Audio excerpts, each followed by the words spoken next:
सवाल है, यदि किसी वृत्त की त्रिज्या 7 सेंटीमीटर हो तो परिधि ज्ञात कीजिए। हमारे पास एक वृत्त है और इसकी त्रिज्या 7 सेंटीमीटर दिया हुआ है। हमें इस वृत्त के चारों ओर की दूरी ज्ञात करना है, यानी हमें परिधि ज्ञात करना है। अगर त्रिज्या 7 सेंटीमीटर है तो परिधि होगी 44 सेंटीमीटर। तो इसका जवाब 44 सेंटीमीटर होगा। चलिए आगे बढ़ते हैं।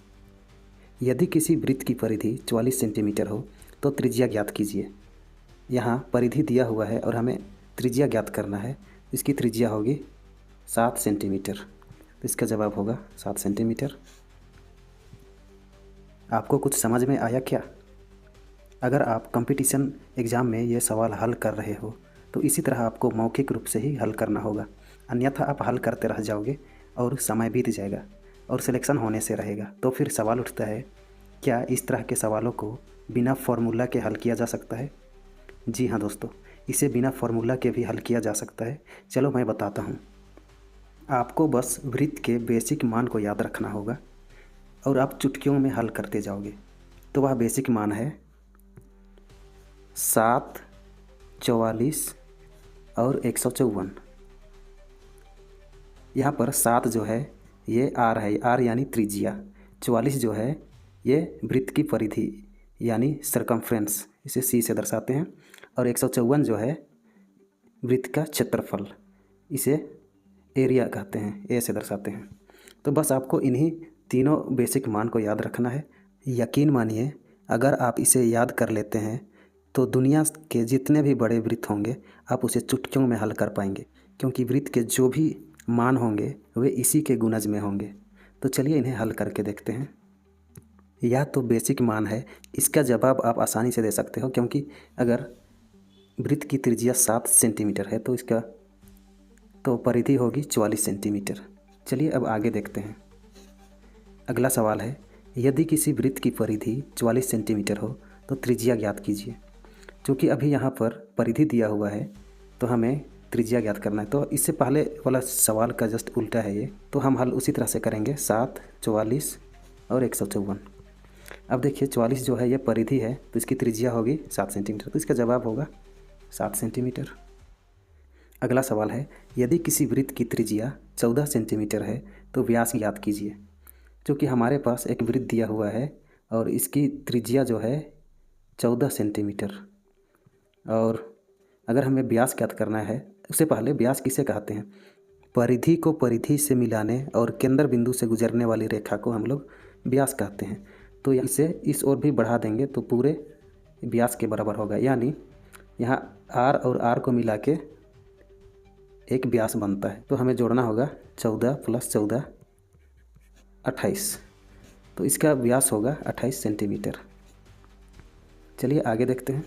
अगला सवाल है, यदि किसी वृत्त की व्यास 14 सेंटीमीटर हो तो त्रिज्या ज्ञात कीजिए।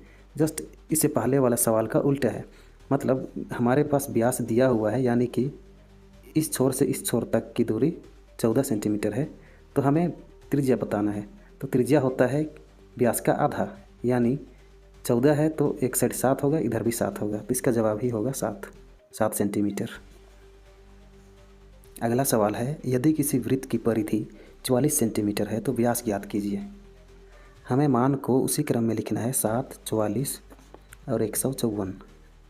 तो यहाँ देखिए परिधि दिया हुआ है तो हमें व्यास ज्ञात करना है। व्यास हमारे पास त्रिज्या है लेकिन व्यास ज्ञात करना है, तो इसलिए व्यास होता है d = 2r के बराबर, इसलिए 2 × r यानी 7 = 14 सेंटीमीटर।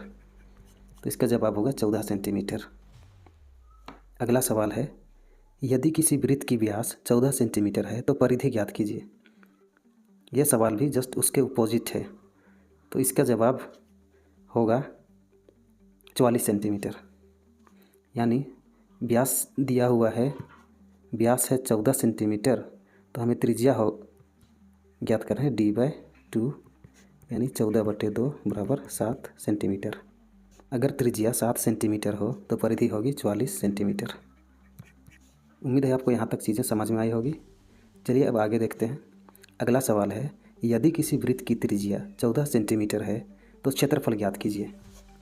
यहाँ त्रिज्या दिया हुआ है और हमें क्षेत्रफल ज्ञात करना है, हमें उसी क्रम में देखना है। देखिए 7, 44 और 154 कि 14 जो है 7 से कितने गुना अधिक है, यानी 2 से गुना करेंगे तो 14 के बराबर होगा। इसलिए हम सीधे इसे 14 लिखेंगे, 2 गुना 44 का 2 गुना होगा 88 और 154 का 4 गुना होगा, यानी कि हमें 2 बार गुना करना होगा। यहाँ हमने 2 से एक बार गुना किया, लेकिन यहाँ हमें 4 से गुना करना होगा। क्यों? क्योंकि स्क्वायर में आंसर रहता है, यानी कि मान लिया सेंटीमीटर में है तो सेंटीमीटर स्क्वायर है, तो हम इसे 2 बार गुना करेंगे, मतलब 4 यानी 2 गुना 2। तो देखिए क्षेत्रफल ज्ञात करने के लिए क्या करना होगा, 2 गुना 2 यानी 4 से गुना करेंगे तो 4 चौके 16 और 1 और 4 पचे 20 और 1 21 के 2, 4 1 4 और 2 6, यानी कि इसका जवाब होगा 616 सेंटीमीटर स्क्वायर। आप इसे फार्मूला में भी रख के हल कर सकते हैं। चलिए फार्मूला में भी हम हल करके देख लेते हैं। तो इसका फार्मूला है क्षेत्रफल का पाई आर स्क्वायर। पाई का मान हमें पता है 22/7 और आर का दिया हुआ है 14 सेंटीमीटर, यानी आर 2 बार है इसलिए 14 गुना 14। अब हल करेंगे, जो कटेगा काट लेंगे, 7 1 7, 7 दूना 14। अब गुना कर लेते हैं, 22 दूना 44 गुना 14। अब इसे फिर गुना करेंगे, 14 चौके 56 के 5, 14 चौके 56 और 5 61। अब देखिए इसका क्षेत्रफल भी निकल गया 616 सेंटीमीटर स्क्वायर। यदि किसी वृत्त का क्षेत्रफल 154 सेंटीमीटर स्क्वायर हो तो व्यास ज्ञात कीजिए। क्योंकि यहाँ क्षेत्रफल दिया हुआ है, बेसिक मान ही है, इसलिए इसका त्रिज्या होगा 7 सेंटीमीटर और त्रिज्या 7 है तो व्यास होगा 2r के बराबर, यानी 2 गुना 7 बराबर 14 सेंटीमीटर। इसका जवाब 14 सेंटीमीटर होगा। चलिए अगला देखते हैं। यदि किसी वृत्त का क्षेत्रफल 616 सेंटीमीटर स्क्वायर हो तो त्रिज्या ज्ञात कीजिए। हमारे पास है 7, 44 और 154। अब देखिए 616 जो है 154 के कितने गुणज हैं, इसे पता करने के लिए आप 616 को 154 से भाग दे सकते हैं। अब देखिए कितने बार जाएगा, 154 4 बार जा रहा है, यानी कि 154 का 4 गुना। अगर हमें 44 से गुना करना है तो हमें 2 से गुना करना होगा। क्यों? क्योंकि हमने इससे पहले देखा था कि क्षेत्रफल में हम गुणज को 2 बार करते थे, इसलिए इसका वर्गमूल निकालेंगे तो हमें 2 निकलेगा। तो इसी तरह से त्रिज्या को भी 2 से गुना करेंगे। तो सवाल बोलता है कि त्रिज्या ज्ञात कीजिए, तो त्रिज्या निकलेगा 7 दूना 14 सेंटीमीटर। अगला है, यदि किसी वृत्त का व्यास 14 सेंटीमीटर है तो वृत्त का क्षेत्रफल ज्ञात कीजिए।